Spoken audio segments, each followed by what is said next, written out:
Is my space completely, Anindita. So delighted to be here. First of all, thank you. Thanks to Ramendra and the Public Relations Council of India, and welcome to everyone to this wonderful exchange of the art of storytelling. The last 20 years of my life have been spent in one, as an artist, narrating stories, and two, in the field of English language teaching, working with teachers, especially English language teachers, on how they could employ the oral art. So whatever I share today is from this 20 years of experience with over 75,000 teachers in India, rural, and in other countries which are multilingual. That is where they don't have native speakers of English, Hispanic countries, the Southeast Asian countries, and the continent of Africa, the countries there, right? So coming from this space, what can oral stories serve? Specifically, what purpose could they serve? Not just the art itself, what is the context in education, right? So here's a little story about that. Once upon a time in a village, there was a guru who, along with his disciple, stayed under the banyan tree. Whenever people had any problems, they would come running to him. They would sit there, attend satsang with him. Mauli, Mauli, Mauli, Mauli, Mauli, Tukkaram, Mauli, Jnaneshwara, Mauli, Jnanadev, Mauli, Tukkaram. Baba, this husband of mine, oh, such a... Somebody would complain. Someone else would come and say, Baba, I have these loans, I don't know what to do. They would come with their complaints. To everybody, this Guruji would tell a story.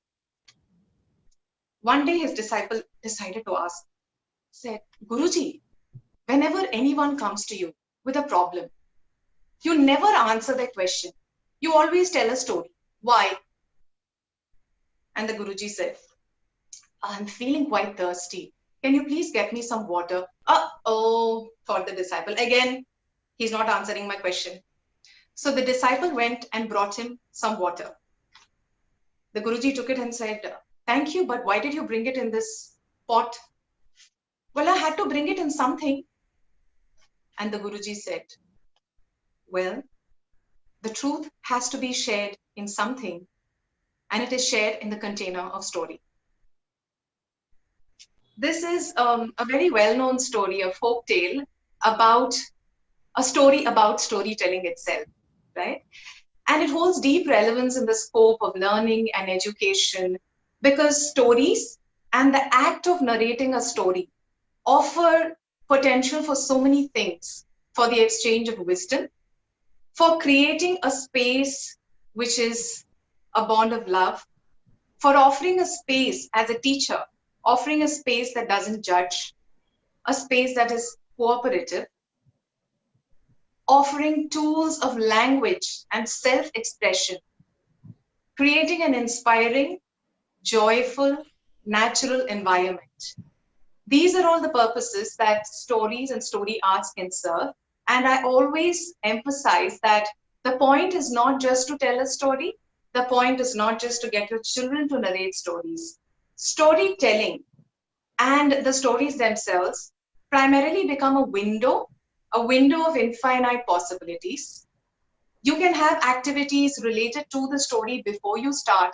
You can have activities related to the telling afterwards, what we call the post-storytelling. And all of these will stitch in the different elements: listening, speaking, reading, writing, the four skills of language, and vocabulary and grammar, the two elements.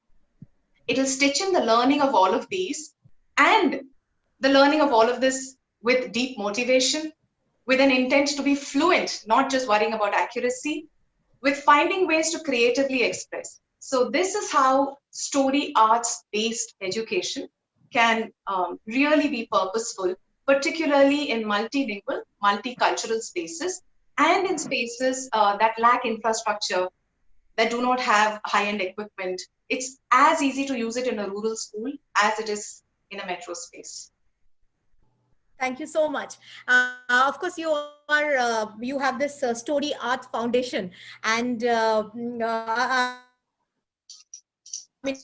I know through performance, offering performance and workshops you do regularly. Now, of course, body language plays also a major role in storytelling. But other than that, and we could see the beautiful way you were speaking, your hand mudras and all. I was very fascinated because I myself was a dancer. I'm still a dancer, so I really loved it. But other than body language, if I talk about verbal and written communication method of storytelling, of course, is a very good communication method. So, how effective and different, are both of them, verbal and written communication? Which is more effective in your view, and how different are they to be approached or Right. addressed rather?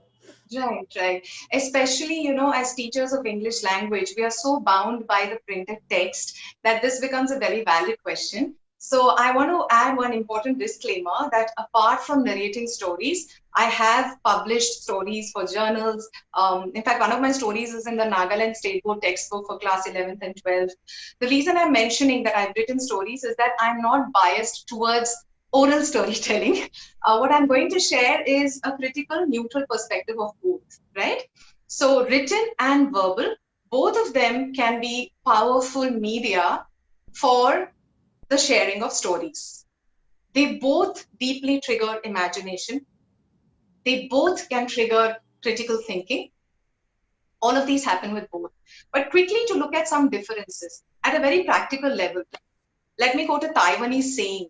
Taiwanese saying goes, that words carved in stone fade away, but oral stories live on forever. What it really implies is that oral stories are, in a certain manner, unstoppable. They just keep going with the wind, right? So the ease of movement or the reach and accessibility that oral narratives, verbal narratives offer is obviously much wider because the nature of print is that it is a book or even if it's a digital e-copy, there is a product, a physical. Second, it can be received by someone who's literate, while the verbal can go to anyone, literate or not. So, in that sense, their scope is different for each of them. And when I see from the perspective of an author versus a storyteller, when an author has written a book, the progression of reading the book is the choice of the reader, right? The reader can decide, okay, now I want to close in this chapter, I want to put the book aside. But when a narrator is narrating a story verbally, right? And then the fox came in. Now I decide where the story pauses. The listener doesn't have that control. So that's the difference in a verbal narration and a printed text, just in terms of very technical, right? I'm just sharing very technical points. Um, the act of reading a story, of course, can be a very isolated activity. I could just sit down and read for myself. In fact, there used to be a joke in my family that they suspect that if the house burns and everybody's running out, Deepa will probably say, I just finished this one chapter and come home. So it can be an activity that you can engage in completely by yourself and go into that world. Whereas the nature of a verbal story, storytelling, it cannot happen just by oneself, right? We are engaged with the entire storytelling is an event that happens, that is created by the narrator, the listener, and the story. They come together face to face, eye to eye, heart to heart. There's so much of exchange in that process. There is bonding. They travel together across time and space, and they are brought back safe by the narrator who is telling them then and there. So there's an emotional bond that gets created between the teller and the listener. So these are the ways in which it would, I would say, differ. And one other a pertinent point I want to bring up from the point of view of English language teaching. Printed text offers a more of controlled environment of language, whereas verbal and oral narratives offer you language references or language models or language examples, which will be very similar to what you actually hear when you go out. So in the story, you can say, hey, what happened? You didn't come?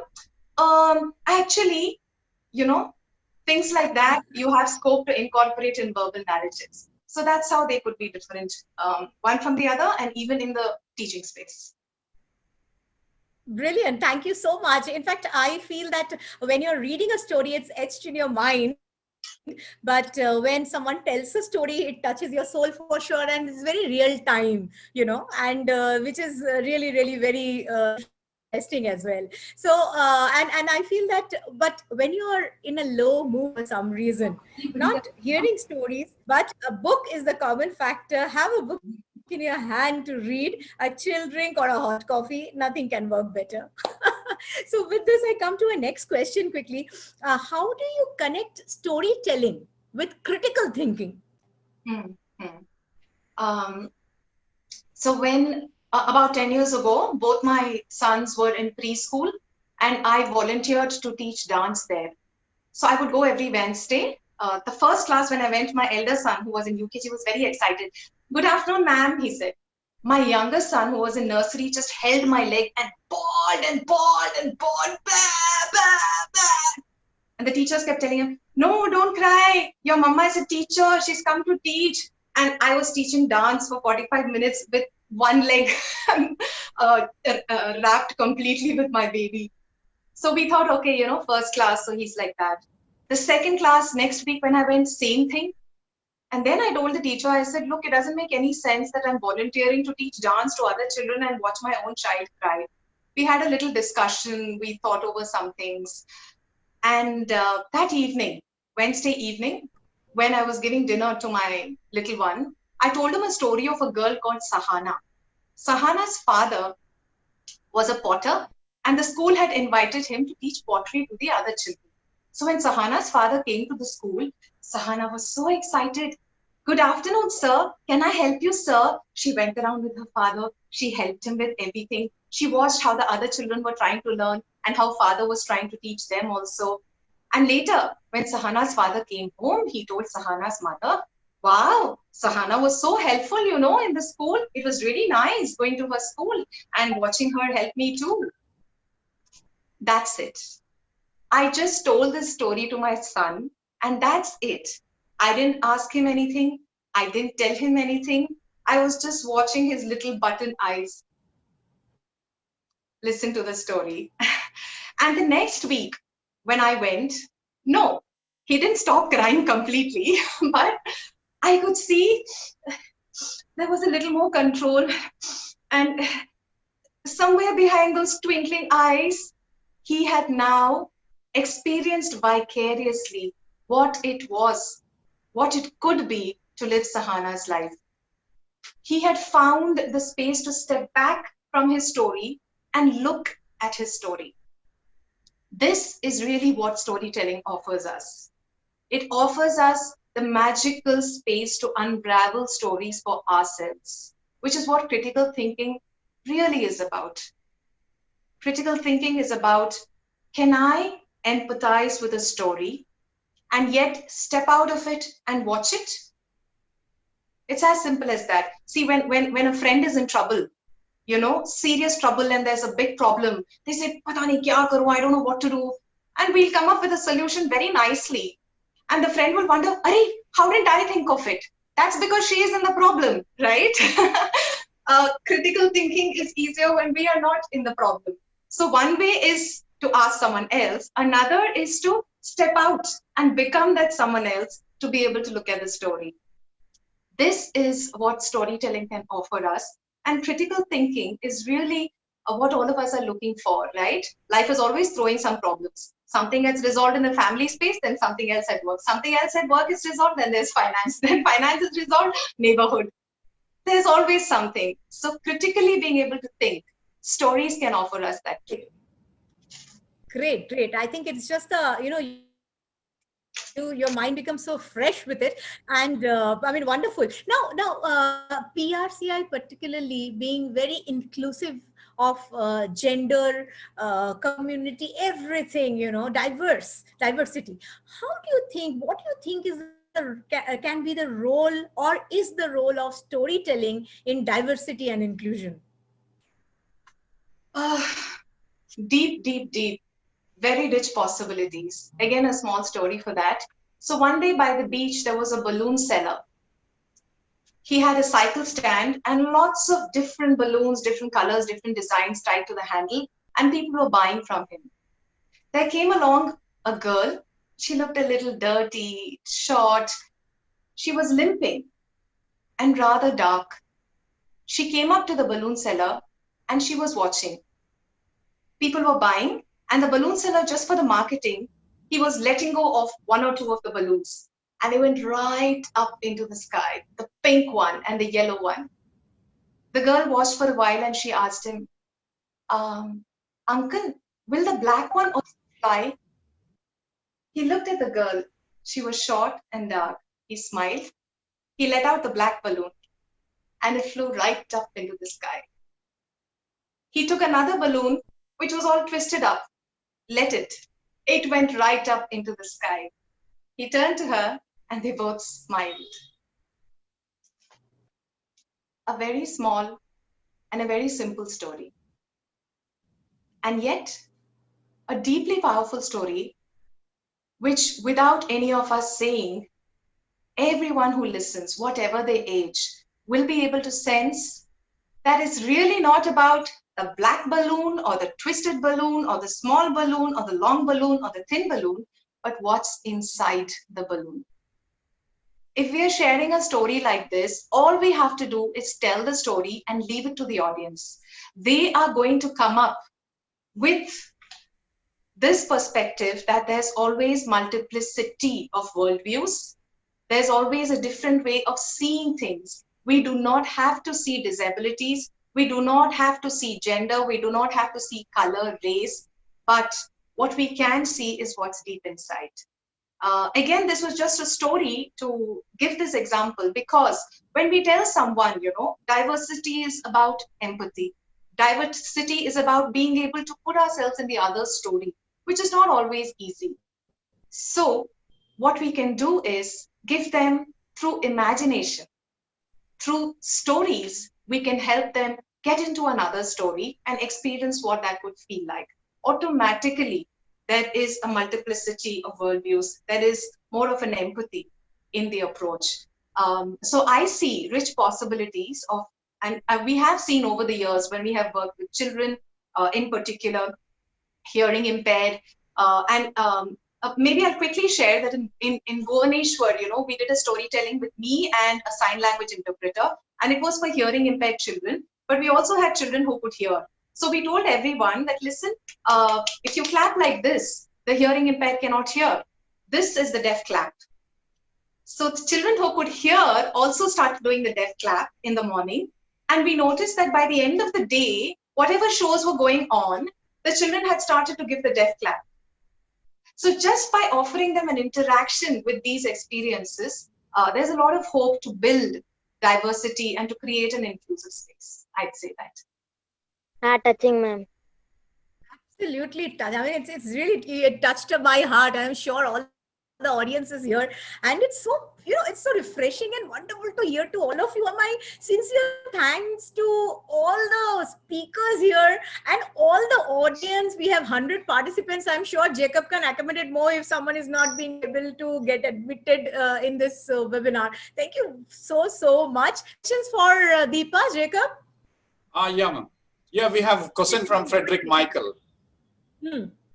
Yeah, will the art of traditional storytelling be able to compete with several online digital platforms? Personally, if you ask me, the art form is very rich, but it has to find a midway space. For example, I have worked with leather puppeteers, and what we did is I narrated the story of leather puppetry while they narrated their own stories of the Ramayana. And in this way, we were able to bridge the gap for the contemporary audience. So I think if we are going to look at spaces like that, and digital will be a challenge. We are, in fact, thanks for the question, Frederick, because right now we are looking at ways to work with digital. One of our recent projects was where we had leather puppeteers also perform part of the Ramayana, and I performed a part of it, and classical dancers performed another part of it. So we are looking at, I think there is hope, there is scope with multi-art, with fusion, with audience like you who are also thinking about it and supporting it. Let's wish for the best. We have one more question from Ravindran. Do you think PR professionals have to be good storytellers? Oh, certainly. Certainly, absolutely. It's a valid tool for anyone under the sun, and especially for those who are working with communicating to large audiences, right? Stories offer an emotional tug. Stories offer meaning making. Stories offer solace. They offer comfort. They offer journeys to escape and return to. So if you can become a storyteller, or if, rather all of us are, if you can improve your storytelling, then it's not without reason that there's a quote that says storytellers rule the world, and that the shortest distance between two people is a story. Oh, So invest it. Yeah. one more question from Sneha. How to create interest in audience for a very long story, say like 20 minutes? I don't think that should be your concern, Sneha. As in, 20 minutes, according to me, is not long. I do even hour-long storytelling performances. Always let your concern first be, how do I engage with my story? How am I going to live every minute with complete dedication, with complete life in the story, and without getting worried about my audience? Trust me, when you are completely engaged in your performance, your audience will stay with you, whether it is 45 minutes or 1 hour.